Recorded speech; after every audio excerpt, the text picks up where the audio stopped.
ನಮಸ್ಕಾರ ಸ್ನೇಹಿತರೆ, R K media ಮಾಸ್ಟರ್ಸ್ಗೆ ಸ್ವಾಗತ. ಇವತ್ತಿನ ಈ ಒಂದು ಕ್ಲಾಸ್ನಲ್ಲಿ ನಾವು ಕರ್ನಾಟಕಕ್ಕೆ ಸಂಬಂಧಪಟ್ಟ ಬಂದರುಗಳ ಬಗ್ಗೆ ಡಿಸ್ಕಸ್ ಮಾಡುವ ಪ್ರಯತ್ನ ಮಾಡೋಣ. ಸೊ ನಾವು ಇಲ್ಲಿ ಕರ್ನಾಟಕ ಬಂದರು ಅಂದ ತಕ್ಷಣ ನಮಗೆ ಏನು ನೆನಪಿಗೆ ಬರಬೇಕು? ನಮ್ಮ ಕರ್ನಾಟಕದಲ್ಲಿ ಎಷ್ಟು ಜಿಲ್ಲೆಗಳು ಕರಾವಳಿ ತೀರವನ್ನು ಹೊಂದಿವೆ ಮತ್ತು ಎಷ್ಟು ಕಿಲೋಮೀಟರ್ ಕರಾವಳಿ ತೀರವನ್ನು ನಮ್ಮ ಕರ್ನಾಟಕ ಹೊಂದಿದೆ ಅಂತ ನಾವಿಲ್ಲಿ ಮೊದಲನೆಯದಾಗಿ ತಿಳಿದುಕೊಳ್ಳಬೇಕಾಗುತ್ತೆ. ಸೊ ಈ ಮೂಲಕ ನಮ್ಮ ಕರ್ನಾಟಕದಲ್ಲಿ ಒಟ್ಟು 3 ಜಿಲ್ಲೆಗಳು ಏನು ಬರ್ತಾವಲ್ಲ, ಇವು ಕರಾವಳಿ ತೀರವನ್ನು ಹೊಂದಿವೆ ಅಂತ ನಾವಿಲ್ಲಿ ತಿಳಿದುಕೊಳ್ಬೇಕಾಗುತ್ತೆ. ಅವು ಯಾವುವು ಅಂತ ನೋಡುವುದಾದರೆ, ಇಲ್ಲಿ ಉತ್ತರ ಕನ್ನಡ ಜಿಲ್ಲೆ, ಉಡುಪಿ ಮತ್ತು ದಕ್ಷಿಣ ಕನ್ನಡ ಜಿಲ್ಲೆ ಏನಿದಾವಲ್ಲ, ಇವು 3 ಜಿಲ್ಲೆ ನಮ್ಮ ಕರಾವಳಿ ತೀರವನ್ನು, ನಮ್ಮ ಕರ್ನಾಟಕದಲ್ಲಿ ಕರಾವಳಿ ತೀರವನ್ನು ಹೊಂದಿವೆ ಅಂತ ನಾವಿಲ್ಲಿ ತಿಳಿದುಕೊಳ್ಬೇಕಾಗುತ್ತೆ. ಸೊ ನೆಕ್ಸ್ಟ್ ಇಲ್ಲಿ ನಮ್ಮ ಕರ್ನಾಟಕದಲ್ಲಿ ಕರಾವಳಿ ತೀರ ಎಷ್ಟು ಉದ್ದ ಇದೆ ಅಂತ ನೋಡುವುದಾದರೆ, ಇಲ್ಲಿ ಸರಿಸುಮಾರು 320 ಕಿಲೋಮೀಟರ್ ಕರಾವಳಿ ತೀರವನ್ನು ನಮ್ಮ ಕರ್ನಾಟಕ ಹೊಂದಿದೆ ಅಂತ ನೋಡಬೇಕಾಗುತ್ತೆ. ಬಟ್ ಇತ್ತೀಚಿನ ಈ ಆಧುನಿಕ GIS ಅಂದರೆ ಜಿಯೋಗ್ರಾಫಿಕ್ ಇನ್ಫಾರ್ಮೇಷನ್ ಸಿಸ್ಟಮ್ ಎಂಬ ಒಂದು ತಂತ್ರಜ್ಞಾನ ಅಥವಾ ಮತ್ತು ಉಪಗ್ರಹ ಚಿತ್ರಣ ಏನಿದೆ ಅಲ್ಲ, ಈ ಮೂಲಕ, ಈ ಒಂದು ಟೆಕ್ನಾಲಜಿ ಮೂಲಕ ನಮ್ಮ ಕರ್ನಾಟಕದ ಕರಾವಳಿ ತೀರ ಎಷ್ಟು ಕಿಲೋಮೀಟ್ರ್ ಹೊಂದಿದೆ ಅಂತ ನೋಡುವುದಾದರೆ, ಇಲ್ಲಿ 343.3 ಕಿಲೋಮೀಟ್ರ್ ಒಟ್ಟು ಉದ್ದವನ್ನು ಹೊಂದಿದೆ ಅಂತ ನಾವಿಲ್ಲಿ ತಿಳಿದುಕೊಳ್ಬೇಕಾಗುತ್ತೆ. ಅಂದರೆ ನಮ್ಮ ಕರ್ನಾಟಕದ ಕರಾವಳಿ ತೀರ ಈ ಆಧುನಿಕ GIS ತಂತ್ರಜ್ಞಾನದ ಮೂಲಕ ಇಲ್ಲಿ ತಿಳಿಯುವುದಾದರೆ, ಎಷ್ಟು ಉದ್ದ ಇದೆ ಅಂತ ತಿಳಿಯುವುದಾದರೆ, ಇಲ್ಲಿ 343.3 ಕಿಲೋಮೀಟರ್ ಇದೆ ಅಂತ ನಾವಿಲ್ಲಿ ತಿಳಿದುಕೊಳ್ಬೇಕಾಗುತ್ತೆ. ಸೊ ಇಲ್ಲಿ ನಾವು ಈ ಮೂಲಕ ನಾವು ಏನು ಮಾಡಿದ್ದೀವಿ, ಈ ಕರ್ನಾಟಕದಲ್ಲಿ 3 ಜಿಲ್ಲೆಗಳು ಏನಿದು ಕರಾವಳಿ ತೀರವನ್ನು ಹೊಂದಿದ್ದಾವೆ ಅಂತ ತಿಳಿದುಕೊಂಡಿದ್ವಿ. ಮತ್ತು ನೆಕ್ಸ್ಟ್ ಇಲ್ಲಿ ನಮ್ಮ ಕರ್ನಾಟಕದ ಕರಾವಳಿ ತೀರ ಒಟ್ಟು 320 ಕಿಲೋಮೀಟರ್ ಅಥವಾ 343.3 ಕಿಲೋಮೀಟರ್ ಏನಿದು ಕರಾವಳಿ ತೀರವನ್ನು ಹೊಂದಿದೆ ಅಂತ ನಾವಿಲ್ಲಿ ತಿಳಿದುಕೊಂಡಿದ್ವಿ. ಸೊ ನೆಕ್ಸ್ಟ್ ಇಲ್ಲಿ ಈ ಕರಾವಳಿ ತೀರವನ್ನು ಯಾವ ಒಂದು ಹೆಸರಿನಿಂದ ಗುರುತಿಸಲಾಗಿದೆ ಅಂತ ನೋಡುವುದಾದರೆ, ಇಲ್ಲಿ ನಮ್ಮ ಕರ್ನಾಟಕದ ಕರಾವಳಿ ತೀರವನ್ನು ಕೆನರಾ ತೀರ ಅಂತ ಗುರುತಿಸಲಾಗಿದೆ. ಸೊ ಇಷ್ಟು ಇದು ಕರಾವಳಿ ತೀರದ ಬಗ್ಗೆ ಇನ್ಫಾರ್ಮೇಷನ್. ಆದರೆ ಇನ್ನು ನಮ್ಮ ಕರ್ನಾಟಕದಲ್ಲಿ ಎಷ್ಟು ಅಂದರೆ ಬಂದರುಗಳು ಎಷ್ಟು ಬರ್ತವೆ ಅಂತ ನೋಡುವುದಾದರೆ, ಒಟ್ಟು 14 ಬಂದರುಗಳನ್ನು ನಾವಿಲ್ಲಿ ನೋಡಬೇಕಾಗುತ್ತೆ. ಸೊ ಈ 14 ಬಂದರುಗಳಲ್ಲಿ 12 ಬಂದರು ಏನಿದಾವಲ್ಲ, ಇವು ಸಣ್ಣ ಮತ್ತು ಮಧ್ಯಮ ಬಂದರುಗಳು ಆಗಿವೆ ಅಂತ ನಾವಿಲ್ಲಿ ತಿಳಿದುಕೊಳ್ಬೇಕಾಗುತ್ತೆ. ಸೊ ನೆಕ್ಸ್ಟು 2 ಬಂದರುಗಳು ಏನಿದಾವಲ್ಲ, ಇವು ಪ್ರಮುಖ ಬಂದರುಗಳು ಆಗಿವೆ ಅಂತ ನಾವಿಲ್ಲಿ ತಿಳಿದುಕೊಳ್ಬೇಕಾಗುತ್ತೆ.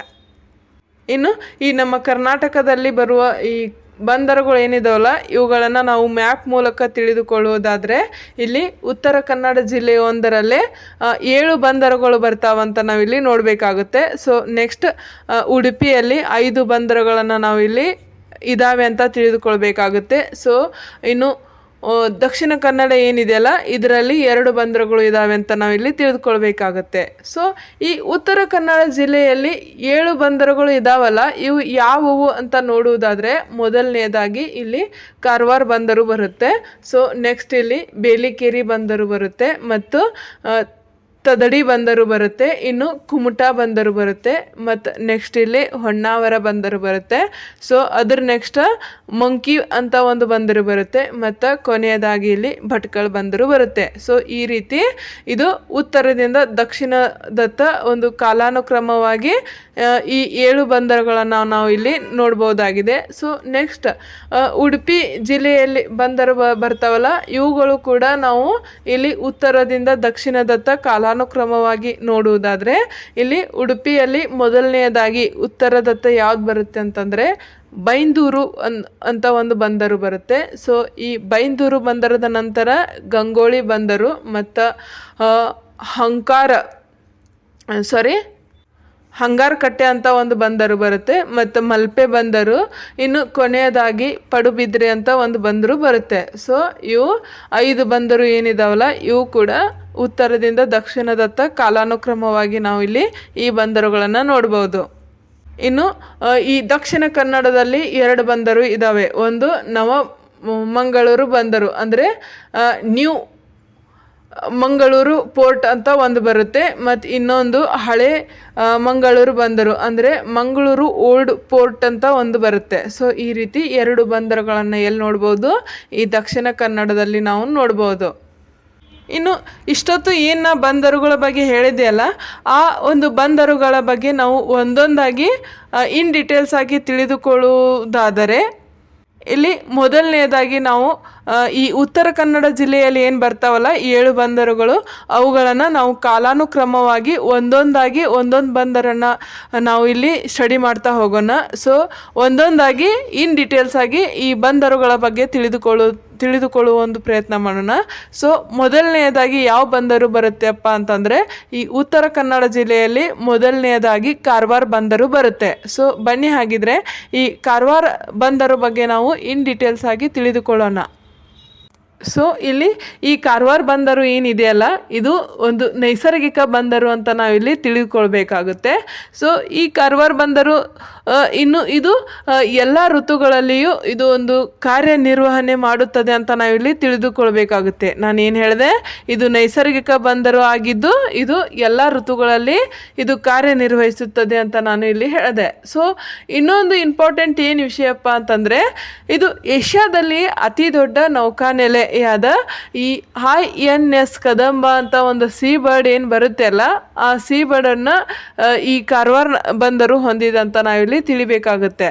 ಸೊ ನಾನೇನು ಹೇಳಿದೆ, ಇಲ್ಲಿ ಈ ಏಷ್ಯಾದಲ್ಲಿ ಅತಿ ದೊಡ್ಡ ನೌಕಾನೆಲೆ ಯಾವುದಿದೆ ಅಂತ ಹೇಳಿದೆ, ಈ INS ಕದಂಬ ಎಂಬ ಒಂದು ಸೀ ಬರ್ಡ್ ಯೋಜನೆ ಈ ಕಾರವಾರ ಬಂದರಿನಲ್ಲಿದೆ ಅಂತ ನಾವಿಲ್ಲಿ ತಿಳಿದುಕೊಳ್ಬೇಕಾಗುತ್ತೆ. ಸೊ ನೆಕ್ಸ್ಟ್, ಇದು ಈ ವಾಣಿಜ್ಯ ಬಂದರು ಕೂಡ ಆಗಿದೆ ಮತ್ತು ಇದು ರಕ್ಷಣಾತ್ಮಕ ದೃಷ್ಟಿಯಿಂದ ಇದು ಅತ್ಯಂತ ಪ್ರಮುಖವಾದ ಬಂದರು ಕೂಡ ಆಗಿದೆ ಅಂತ ನಾವಿಲ್ಲಿ ತಿಳಿದುಕೊಳ್ಬೇಕಾಗುತ್ತೆ. ಸೊ ಈ ಕಾರವಾರ ಬಂದರು ನಂತರ ಯಾವ ಬಂದರು ಬರುತ್ತೆ ಅಂತ ನೋಡೋದಾದರೆ, ಈ ಕಾರವಾರ ಬಂದರು ನಂತರ ನಾವು ಇಲ್ಲಿ ಬೇಲಿಕೇರಿ ಬಂದರವನ್ನು ನಾವಿಲ್ಲಿ ಕಾಣಬಹುದಾಗಿದೆ.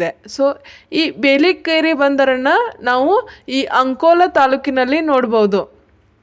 ಹಾಗಾಗಿ ಇದನ್ನು ಅಂಕೋಲಾ ಬಂದರು ಕೂಡ ಅಂತ ಇಲ್ಲಿ ಒಂದು ಗುರುತಿನಿಂದ ನಾವು ಗುರುತಿಸಬಹುದು.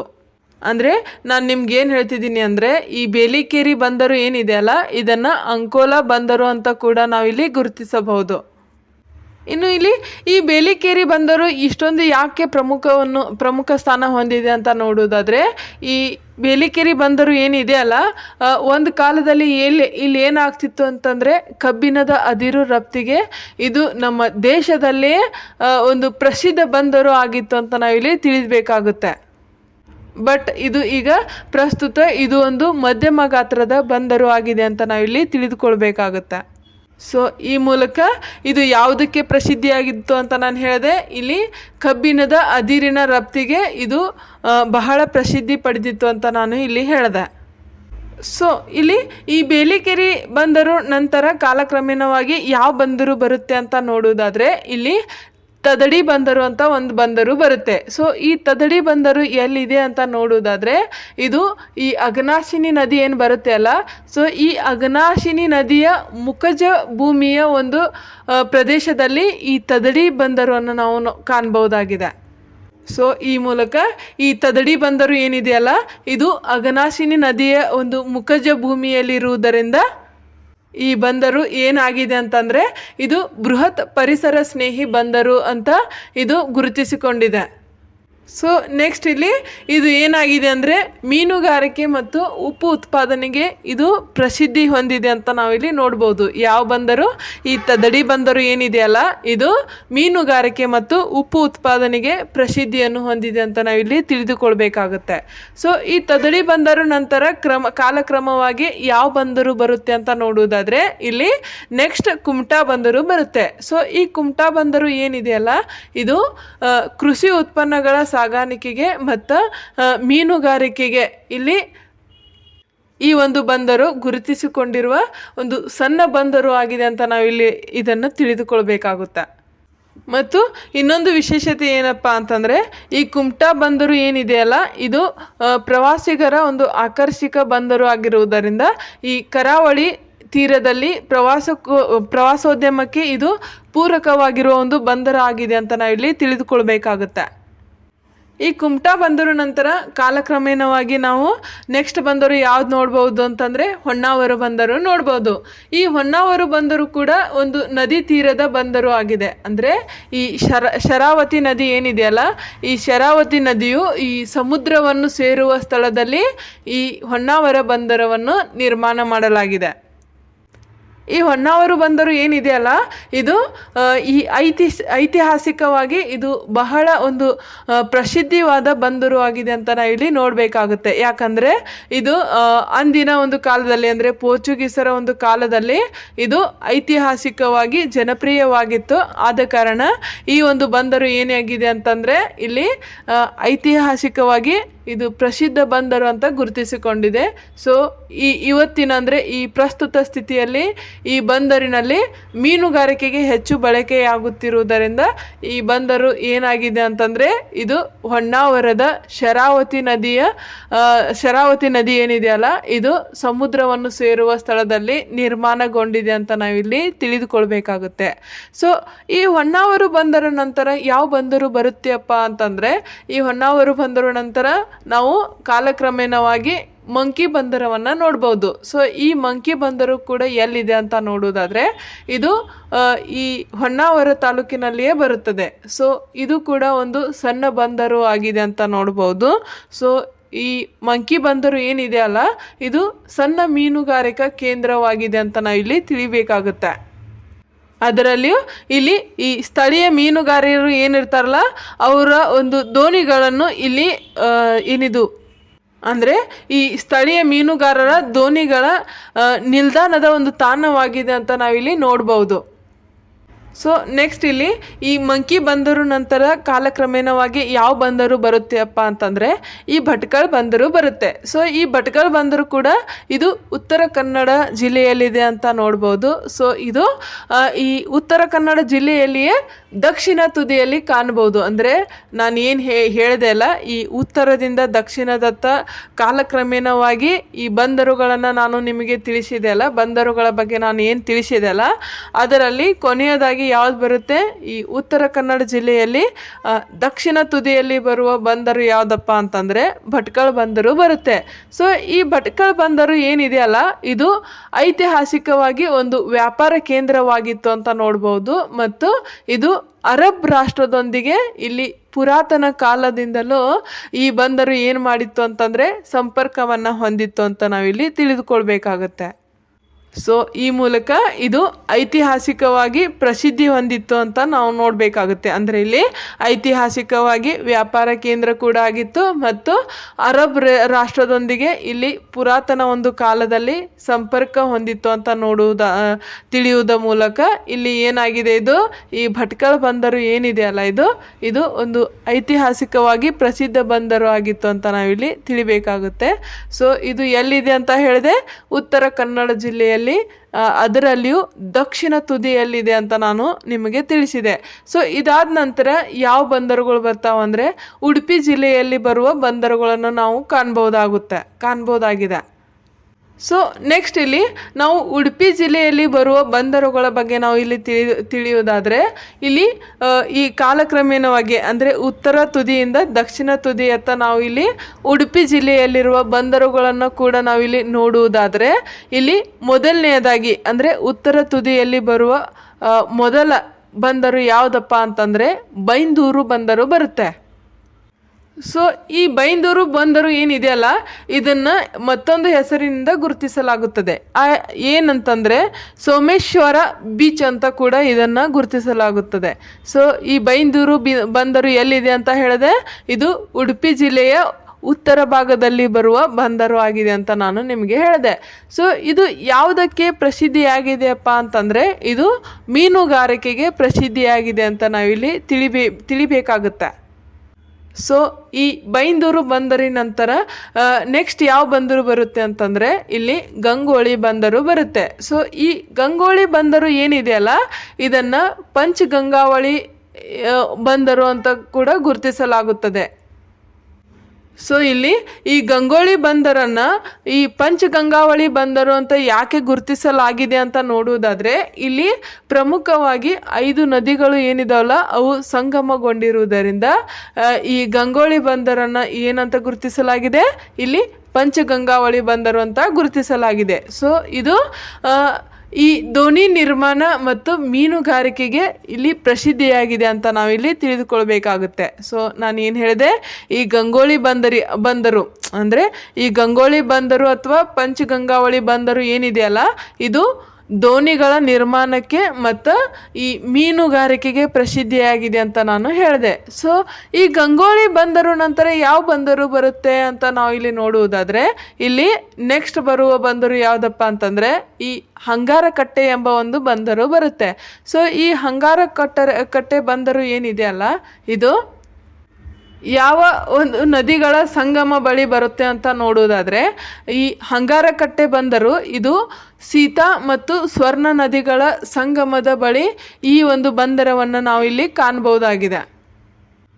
ಇನ್ನು ಈ ಒಂದು ಬಂದರು ಯಾವುದಕ್ಕೆ ಪ್ರಸಿದ್ಧಿಯಾಗಿದೆ ಅಂತ ನೋಡುವುದಾದರೆ, ಇಲ್ಲಿ ಈ ಮರಳು ಸಾಗಾಣಿಕೆ ಮತ್ತು ಈ ಸಣ್ಣ ಪ್ರಮಾಣದ ಮೀನುಗಾರಿಕೆಗೆ ಈ ಹಂಗಾರಕಟ್ಟೆ ಬಂದರು ಏನಿದೆಯಲ್ಲ ಇದು ಪ್ರಸಿದ್ಧಿಯಾಗಿದೆ ಅಂತ ನಾವಿಲ್ಲಿ ತಿಳಿಬೇಕಾಗುತ್ತೆ. ಸೊ ನೆಕ್ಸ್ಟ್ ಈ ಹಂಗಾರಕಟ್ಟೆ ಬಂದರು ನಂತರ ಯಾವ ಬಂದರು ಬರುತ್ತೆಪ್ಪ ಅಂತಂದರೆ, ಇಲ್ಲಿ ಮಲ್ಪೆ ಬಂದರು ಬರುತ್ತೆ. ಸೊ ಈ ಮಲ್ಪೆ ಬಂದರದ ವಿಶೇಷತೆ ಏನಪ್ಪ ಅಂತಂದರೆ, ಈ ಮಲ್ಪೆ ಬಂದರು ಏನಿದೆಯಲ್ಲ ಇದು ಕರ್ನಾಟಕದ ಅತಿ ದೊಡ್ಡ ಮೀನುಗಾರಿಕಾ ಬಂದರು ಅಂತ ನಾವಿಲ್ಲಿ ನೋಡಬೇಕಾಗುತ್ತೆ. ಸೊ ಎಲ್ಲಿ ಬರುತ್ತೆ ಇದು, ಉಡುಪಿಯಲ್ಲಿ ಬರುತ್ತೆ ಅಂತ ನಾವಿಲ್ಲಿ ತಿಳಿಬೇಕಾಗುತ್ತೆ. ಅಂದರೆ ಈ ಮಲ್ಪೆ ಬಂದರು ಇದು ಉಡುಪಿಯಲ್ಲಿ ಬಂದು ಇದು ಕರ್ನಾಟಕದ ಅತಿ ದೊಡ್ಡ ಮೀನುಗಾರಿಕಾ ಬಂದರು ಆಗಿದೆ ಅಂತ ನಾವಿಲ್ಲಿ ತಿಳಿದುಕೊಂಡಿವಿ. ಸೊ ನೆಕ್ಸ್ಟ್ ಈ ಒಂದು ಬಂದರು ಯಾವುದಕ್ಕೆ ಒಂದು ಪ್ರಸಿದ್ಧಿಯಾಗಿದೆ ಅಂತ ನೋಡೋದಾದರೆ, ಇದು ಸೆಂಟ್ ಮೇರಿಸ್ ದ್ವೀಪಕ್ಕೆ ಒಂದು ಪ್ರಸಿದ್ಧಿಯಾಗಿದೆ. ಅಂದರೆ ಇಲ್ಲಿ ಈ ಸೆಂಟ್ ಮೇರಿಸ್ ದ್ವೀಪ ಅಂತ ಇದು ಗುರುತಿಸಿಕೊಂಡಿದೆ ಅಂತ ನಾವಿಲ್ಲಿ ತಿಳಿಬೇಕಾಗುತ್ತೆ. ಅಂದರೆ ಈ ಮಲ್ಪೆ ಬೀಚ್ ಏನಿದೆಯಲ್ಲ ಇದು ಸೆಂಟ್ ಮೇರಿಸ್ ದ್ವೀಪ ಅಂತ ಗುರುತಿಸಿಕೊಂಡಿದೆ ಮತ್ತು ಇದು ನೈಸರ್ಗಿಕವಾಗಿ ಈ ಬಂದರು ಏನಿದೆಯಲ್ಲ ಇದು ದ್ವೀಪಗಳಿಂದ ರಕ್ಷಿಸಲ್ಪಟ್ಟಿದೆ ಅಂತ ನಾವಿಲ್ಲಿ ತಿಳಿಬೇಕಾಗುತ್ತೆ. ಸೊ ಇಲ್ಲಿ ಈ ಮಲ್ಪೆ ಬಂದರು ಏನಾಗಿದೆ, ಇದು ಮೀನುಗಾರಿಕಾ ಬಂದರು ಕೂಡ ಆಗಿದೆ ಮತ್ತು ಇಲ್ಲಿನ ಸೆಂಟ್ ಮೇರಿಸ್ ದ್ವೀಪಗಳು ಏನಿದಾವಲ್ಲ ಇವು ಪ್ರಸಿದ್ಧ ಪಡೆದಿವೆ ಅಂತ ನಾವಿಲ್ಲಿ ತಿಳಿದುಕೊಳ್ಬೇಕಾಗುತ್ತೆ. ಇನ್ನು ಇನ್ನೊಂದು ಏನು ಇಂಪಾರ್ಟೆಂಟ್ ಅಂದರೆ, ಇಲ್ಲಿ ಮತ್ಸ್ಯೋದ್ಯಮ ಮತ್ತು ದೋಣಿ ನಿರ್ಮಾಣಗಳ ಒಂದು ಘಟಕ ಕೂಡ ಇಲ್ಲಿ ಹೆಚ್ಚಾಗಿ ಕಾಣ್ಬೋದು. ಅಂದರೆ ಈ ಮತ್ಸ್ಯೋದ್ಯಮ ಅಂತಂದರೆ ಇಲ್ಲಿ ಮೀನುಗಾರಿಕೆಗೆ ಸಂಬಂಧಪಟ್ಟ ಮತ್ಸ್ಯೋದ್ಯಮ ಮತ್ತು ದೋಣಿ ನಿರ್ಮಾಣದ ಘಟಕಗಳನ್ನು ನಾವು ಎಲ್ಲಿ ಕಾಣ್ಬೋದು, ಈ ಉಡುಪಿ ಜಿಲ್ಲೆಯಲ್ಲಿ ಬರುತ್ತೆ ಅಲ್ಲ, ಈ ಮಲ್ಪೆ ಎಂಬ ಒಂದು ಬಂದರು ಬರುತ್ತೆ ಅಲ್ಲ, ಅಲ್ಲಿ ನಾವು ಹೆಚ್ಚಾಗಿ ಕಾಣಬಹುದು ಅಂತ ನಾವು ತಿಳಿಬೇಕಾಗುತ್ತೆ. ಇನ್ನು ಈ ಮಲ್ಪೆ ಬಂದರು ನಂತರ ಕಾಲಕ್ರಮೇಣವಾಗಿ ಮತ್ತೆ ಯಾವ್ದು ಬಂದರು ಬರುತ್ತೆಪ್ಪ ಅಂತಂದರೆ, ಇಲ್ಲಿ ಪಡುಬಿದ್ರೆ ಬಂದರು ಬರುತ್ತೆ. ಸೊ ಇದು ಈ ಉಡುಪಿ ಜಿಲ್ಲೆಯಲ್ಲಿ ಬರುವ ಕೊನೆಯ ಬಂದರು, ಅಂದರೆ ಈ ದಕ್ಷಿಣ ತುದಿಯತ್ತ ಬರುವ ಒಂದು ಬಂದರು ಯಾವುದಪ್ಪ ಅಂತಂದರೆ ಈ ಪಡುಬಿದ್ರೆ ಬಂದರು ಬರುತ್ತೆ. ಸೊ ಇದು ಎಲ್ಲಿದೆ ಅಂತ ಹೇಳಿದೆ, ಉಡುಪಿ ಜಿಲ್ಲೆಯಲ್ಲಿದೆ ಅಂತ ಹೇಳಿದೆ. ಸೊ ಇದು ಯಾವುದಕ್ಕೆ ಪ್ರಸಿದ್ಧಿಯಾಗಿದೆ ಅಂತಂದ್ರೆ, ಇದು ಬೃಹತ್ ಉಷ್ಣ ವಿದ್ಯುತ್ ಸ್ಥಾವರ ಇರುವುದರಿಂದ ಇಲ್ಲಿ ಈ ಕೈಗಾರಿಕೆಗೆ ಸಂಬಂಧಪಟ್ಟಂತೆ ಇಲ್ಲಿ ಏನು ಮಾಡಲಾಗಿದೆ, ಕಲ್ಲಿದ್ದಲನ್ನು ಆಮದಿಗೆ ಅಂದರೆ ಕಲ್ಲಿದ್ದಲು ಆಮದಿಗೆ ಈ ಬಂದರು ಸಂಬಂಧಪಟ್ಟಿದೆ ಅಂತ ನಾವು ಇಲ್ಲಿ ತಿಳಿದುಕೊಳ್ಬೇಕಾಗುತ್ತೆ. ಅಂದರೆ ಈ ಪಡುಬಿದ್ರೆ ಏನು ಬಂದರು ಇದೆಯಲ್ಲ, ಇಲ್ಲಿ ಒಂದು ಬೃಹತ್ ವಿದ್ಯುತ್ ಏನಿದು ಉಷ್ಣ ವಿದ್ಯುತ್ ಸ್ಥಾವರ ಇದೆ ಅಂತ ನಾವು ಇಲ್ಲಿ ತಿಳಿದುಕೊಳ್ಬೇಕಾಗುತ್ತೆ. ಸೊ ಈ ಉಷ್ಣ ವಿದ್ಯುತ್ ಸ್ಥಾವರ ಇರುವುದರಿಂದ ಇಲ್ಲಿ ಈ ಬಂದರು ಏನಾಗಿದೆ ಅಂತಂದರೆ ಕಲ್ಲಿದ್ದಲು ಆಮದಿಗೆ ಇದು ಹೆಚ್ಚು ಮಹತ್ವ ಹೊಂದಿರುವುದರಿಂದ ಇದು ಈ ಕೈಗಾರಿಕಾ ಒಂದು ಆಮದಿಗೆ, ಕೈಗಾರಿಕಾ ವಸ್ತುಗಳ ಆಮದಿಗೆ ಇದು ಮಹತ್ವ ಪಡೆದಿದೆ ಅಂತ ನಾವಿಲ್ಲಿ ತಿಳಿಬೇಕಾಗುತ್ತೆ. ಸೊ ಈ ಒಂದು ಬಂದರಿನ ಇನ್ನೊಂದು ವಿಶೇಷತೆ ಏನಪ್ಪ ಅಂತಂದರೆ, ಇದು ಬ್ಲೂ ಫ್ಲ್ಯಾಗ್ ಅಂತ ಏನು ಬರುತ್ತೆ ಅಲ್ಲ, ಈ ಬ್ಲೂ ಫ್ಲ್ಯಾಗ್ಗೆ ಇದು ಮಾನ್ಯತೆ ಪಡೆದಿದೆ ಅಂತ ನಾವಿಲ್ಲಿ ತಿಳಿಬೇಕಾಗುತ್ತೆ. ಅಂದರೆ ಈ ಪಡುಬಿದ್ರೆ ಏನಿದು ಉಡುಪಿ ಜಿಲ್ಲೆಯಲ್ಲಿ ಬರುವ ಪಡುಬಿದ್ರಿ ಬಂದರು ಏನಿದೆ ಅಲ್ಲ, ಇದು ಬ್ಲೂ ಫ್ಲ್ಯಾಗ್ ಎಂಬ ಒಂದು ಮಾನ್ಯತೆ ಪಡೆದಿದೆ ಅಂತ ನಾವಿಲ್ಲಿ ತಿಳಿಬೇಕಾಗುತ್ತೆ. ಸೊ ಈ ಉಡುಪಿ ಜಿಲ್ಲೆಯಲ್ಲಿ ನಾವು 5 ಬಂದರುಗಳನ್ನು ನೋಡ್ಕೊಂಡ್ವಿ. ಸೊ ಈ ಉಡುಪಿ ಜಿಲ್ಲೆ ನಂತರ ಇಲ್ಲಿ ನೆಕ್ಸ್ಟ್ ಬರುವುದು ದಕ್ಷಿಣ ಕನ್ನಡ ಜಿಲ್ಲೆಯಲ್ಲಿ ಬರುವ ಬಂದರುಗಳು ಬರ್ತವೆ. ಸೊ ಈ ದಕ್ಷಿಣ ಕನ್ನಡದಲ್ಲಿ ಒಟ್ಟು 2 ಬಂದರುಗಳು ಬರ್ತವೆ ಅಂತ ನಾವಿಲ್ಲಿ ತಿಳಿದುಕೊಳ್ಬೇಕಾಗುತ್ತೆ. ಅವು ಯಾವುವು ಅಂತಂದರೆ, ಮೊದಲನೇದಾಗಿ ಇಲ್ಲಿ ಮಂಗಳೂರು ಬಂದರು ಮತ್ತು ಇನ್ನೊಂದು ಹಳೆ ಮಂಗಳೂರು ಬಂದರು ಅಂತ ನಾವಿಲ್ಲಿ ನೋಡಬೇಕಾಗುತ್ತೆ. ಸೊ ಈ ದಕ್ಷಿಣ ಕನ್ನಡದಲ್ಲಿ ಬರುವ ನವಮಂಗಳೂರು ಬಂದರು ಏನಿದೆಯಲ್ಲ, ಇದು ಕರ್ನಾಟಕದ ಅತ್ಯಂತ ದೊಡ್ಡ ಬಂದರು ಅಂತ ನಾವಿಲ್ಲಿ ತಿಳಿಬೇಕಾಗುತ್ತೆ. ಸೊ ಇದನ್ನು ಯಾವಾಗ ಘೋಷಣೆ ಮಾಡಲಾಗಿತ್ತು ಅಂತ ನೋಡುವುದಾದರೆ, ಈ ನವಮಂಗಳೂರು ಬಂದರು ಏನಿದೆಯಲ್ಲ, ಇದನ್ನು 1974ರಲ್ಲಿ ಇಲ್ಲಿ ಅಧಿಕೃತವಾಗಿ ಈ ಬಂದರವನ್ನು ಘೋಷಣೆ ಮಾಡಲಾಗಿತ್ತು ಅಂತ ನಾವಿಲ್ಲಿ ತಿಳಿದುಕೊಳ್ಬೇಕಾಗುತ್ತೆ. ಸೊ ಈ ಮೂಲಕ ನಾವು ಇಲ್ಲಿ ಏನು ತಿಳಿದುಕೊಳ್ಬೇಕಾಗುತ್ತೆ ಅಂದರೆ, ಈ ನವಮಂಗಳೂರು ಬಂದರು ಏನಿದೆಯಲ್ಲ, ಇದು ಕರ್ನಾಟಕದ ಏಕೈಕ ಪ್ರಮುಖ ಬಂದರು ಅಂತ ನಾವಿಲ್ಲಿ ತಿಳಿದುಕೊಳ್ಬೇಕಾಗುತ್ತೆ. ಅಂದರೆ ಇದು ಮೇಜರ್ ಪೋರ್ಟ್ ಆಗಿದೆ ಅಂತ ನಾವಿಲ್ಲಿ ತಿಳಿದುಕೊಳ್ಬೇಕಾಗುತ್ತೆ. ಸೊ ಇನ್ನೊಂದು ಇಂಪಾರ್ಟೆಂಟ್ ಏನಪ್ಪ ಅಂತಂದರೆ, ಇದು ಕರ್ನಾಟಕದ ಹೆಬ್ಬಾಗಿಲು ಅಂತ ಕೂಡ ಗುರುತಿಸಿಕೊಂಡಿದೆ ಅಂತ ನಾವಿಲ್ಲಿ ತಿಳಿಬೇಕಾಗುತ್ತೆ.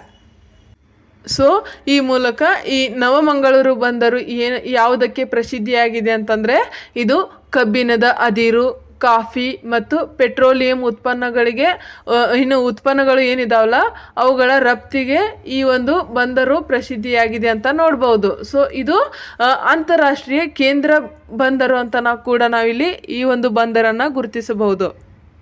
ಸೊ ಈ ಮೂಲಕ ಈ ನವಮಂಗಳೂರು ಬಂದರು ಬಗ್ಗೆ ನಾವು ತಿಳಿಯುವುದಾದರೆ, ನಾವೇನಂತ ಹೇಳಿದೆ, ಇಲ್ಲಿ ಈ ಕರ್ನಾಟಕದ ಏಕೈಕ ಬಂದರು ಅಂತ ನವಮಂಗಳೂರು ಬಂದರನ್ನು ಗುರುತಿಸಲಾಗಿದೆ ಅಂತ ಹೇಳಿದೆ. ಸೊ ಇದನ್ನು ನಮ್ಮ ಕರ್ನಾಟಕದ ಹೆಬ್ಬಾಗಿಲು ಅಂತ ಕೂಡ ಗುರುತಿಸಲಾಗಿದೆ ಅಂತ ಹೇಳಿದೆ. ಸೊ ಈ ನವಮಂಗಳೂರು ನಂತರ ಇನ್ನೊಂದು ಯಾವ ಬಂದರು ಬರುತ್ತೆಪ್ಪ ಅಂತಂದರೆ, ಇಲ್ಲಿ ಹಳೆ ನವಮಂಗಳೂರು ಬಂದರು ಅಂತ ಬರುತ್ತೆ. ಸೊ ಈ ಹಳೆ ನವಮಂಗಳೂರು ಬಂದರು ಏನಿದೆಯಲ್ಲ, ಇದು ಎಲ್ಲಿ ಗುರುತಿಸಲಾಗಿದೆ ಅಂದರೆ, ಯಾವ ಒಂದು ಸ್ಥಳದಲ್ಲಿ ಇದೆ ಅಂತಂದರೆ, ಈ ನೇತ್ರಾವತಿ ನದಿ ಮತ್ತು ಗುರುಪುರ್ ನದಿ ಏನಿದಾವಲ್ಲ, ಇವೆರಡೂ ನದಿ ಸಂಗಮಗೊಳ್ಳುವ ಒಂದು ಸ್ಥಳದಲ್ಲಿ ಈ ಈ ಹಳೆ ಮಂಗಳೂರು ಬಂದರು ಇದೆ ಅಂತ ನಾವಿಲ್ಲಿ ತಿಳಿಬೇಕಾಗುತ್ತೆ. ಅಂದರೆ ಈ ನೇತ್ರಾವತಿ ನದಿ ಮತ್ತು ಗುರುಪುರ್ ನದಿ ಈ 2 ನದಿ ಸಂಗಮಗೊಳ್ಳುವ ಒಂದು ಸ್ಥಳದಲ್ಲಿ ಯಾವ ಬಂದರು ಇದೆ ಅಂತ ಹೇಳಿದೆ, ಈ ಹಳೆ ಮಂಗಳೂರು ಬಂದರು ಇದೆ ಅಂತ ಹೇಳಿದೆ. ಸೊ ಇದು ಯಾವುದಕ್ಕೆ ಪ್ರಸಿದ್ಧಿಯಾಗಿದೆ ಅಂತ ನೋಡುವುದಾದರೆ, ಇದು ಈ ಕರಾವಳಿ ವ್ಯಾಪಾರ ಅಂದರೆ ಈ ಕರಾವಳಿ ವ್ಯಾಪಾರ ಯಾವುದರೊಂದಿಗೆ ಅಂದರೆ ಈ ಲಕ್ಷದ್ವೀಪದೊಂದಿಗೆ ಈ ಒಂದು ಬಂದರು ಏನು ಮಾಡಿದೆ ಅಂದರೆ ವ್ಯಾಪಾರ ನಡೆಸುತ್ತದೆ ಅಂತ ನಾವಿಲ್ಲಿ ತಿಳಿದುಕೊಳ್ಬೇಕಾಗುತ್ತೆ. ಸೊ ಇಲ್ಲಿ ಈ ಹಳೆ ಮಂಗಳೂರು ಬಂದರು ಏನಿದೆಯಲ್ಲ, ಇದು ಲಕ್ಷದ್ವೀಪದೊಂದಿಗೆ ಸರಕು ಸಾಗಾಣಿಕೆಗೆ ಇಲ್ಲಿ ಪ್ರಮುಖ ಸಂಪರ್ಕ ಕೊಂಡಿಯಾಗಿದೆ ಅಂತ ನಾವಿಲ್ಲಿ ತಿಳಿದುಕೊಳ್ಬೇಕಾಗುತ್ತೆ. ಸೊ ಈ ಮೂಲಕ ನಮ್ಗೆ ಇಲ್ಲಿ ಏನು ತಿಳಿದು ಬಂತು, ನಮ್ಮ ಕರಾವಳಿ ಪ್ರದೇಶ ಅಂತ ಏನು ಬರುತ್ತೆ ಅಲ್ಲ ಲಕ್ಷದ್ವೀಪ, ಆ ಲಕ್ಷದ್ವೀಪದೊಂದಿಗೇ ಇದು ವ್ಯಾಪಾರ ಮಾಡುತ್ತದೆ ಅಂತ ನಮಗೆ ಇಲ್ಲಿ ತಿಳಿದುಕೊಂಡಿದ್ವಿ. ಸೊ ಇಷ್ಟು ನಾನು ಏನು ನಿಮಗೆ ಡೀಟೇಲ್ಸ್ ಹೇಳಿದೆಯಲ್ಲ, ಇವು ನಮ್ಮ ಕರ್ನಾಟಕದಲ್ಲಿ ಬರುವ ಬಂದರುಗಳು ಏನಿದಾವಲ್ಲ ಅವಕ್ಕೆ ಸಂಬಂಧಪಟ್ಟ ಇನ್ ಡೀಟೇಲ್ಸ್ ಆಗಿದೆ.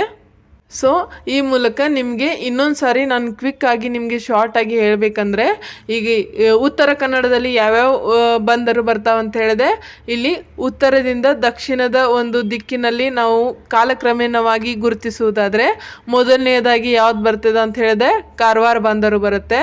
ಸೊ ನೆಕ್ಸ್ಟ್ ಬೇಲಿಕೇರಿ ಬಂದರು ಬರುತ್ತೆ. ಅದರ ನೆಕ್ಸ್ಟ್ ಯಾವ್ದು ಬರುತ್ತೆ ಅಂತ ಹೇಳಿದೆ, ತದಡಿ ಬಂದರು ಬರುತ್ತೆ ಅಂತ ಹೇಳಿದೆ. ನೆಕ್ಸ್ಟ್ ಕುಮಟಾ ಬಂದರು ಬರುತ್ತೆ ಅಂತ ಹೇಳಿದೆ. ಅದ್ರ ನೆಕ್ಸ್ಟ್ ಯಾವ್ದು ಬರುತ್ತೆ ಅಂತ ಹೇಳಿದೆ, ಹೊನ್ನಾವರ ಬಂದರು ಬರುತ್ತೆ ಅಂತ ಹೇಳಿದೆ. ಅದ್ರ ನೆಕ್ಸ್ಟ್ ಮಂಕಿ ಬಂದರು ಬರುತ್ತೆ.